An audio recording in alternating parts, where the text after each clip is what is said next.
Hello বন্ধুরা, তো আমরা এর আগের দিন যে টপিকটা নিয়ে আলোচনা করছিলাম সেটা হচ্ছে ধর্নী। তো ধর্নী সম্পর্কে এর আগে যারা ভিডিওটা দেখেন নাই তারা ভিডিওটা দেখে আসবেন এবং আমার চ্যানেলটা সাবস্ক্রাইব করে দিবেন আপনার যদি এতটুকু উপকার হয়ে থাকে। তো আজকে আমরা আলোচনা করব বর্ণ নিয়ে। বর্ণ বর্ণ এর ইংলিশ হচ্ছে লেটার। বর্ণ হচ্ছে ধ্বনি নির্দেশক প্রতীক। বর্ণ হচ্ছে ধ্বনি নির্দেশক প্রতীক, অর্থাৎ ধ্বনি নির্দেশক চিহ্নকেই বলা হয় বর্ণ।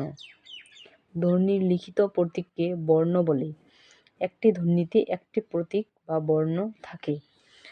তো যাই হোক, এখানে যে কয়টা লাইন আছে সব থেকে বেশি গুরুত্বপূর্ণ হচ্ছে বর্ণ হচ্ছে ধ্বনি নির্দেশক প্রতীক। আপনার কোশ্চেন আসতে পারে বিভিন্ন ধরনের চাকরি পরীক্ষায় যে ধ্বনি নির্দেশক প্রতীক কোনটি, এখানে হচ্ছে বর্ণ হবে।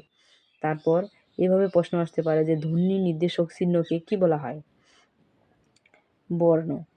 ধ্বনি লিখিত ধ্বনি হচ্ছে লিখিত প্রতীক হচ্ছে বর্ণ।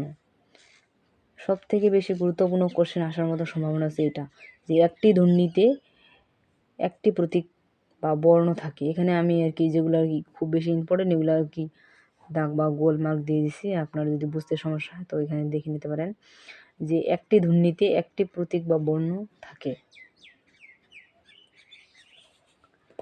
তো আজকের টপিক এটাই, আর নেক্সট টপিকের জন্য অপেক্ষা করবেন। আশা করি সবাই ভালো থাকবেন। ধন্যবাদ।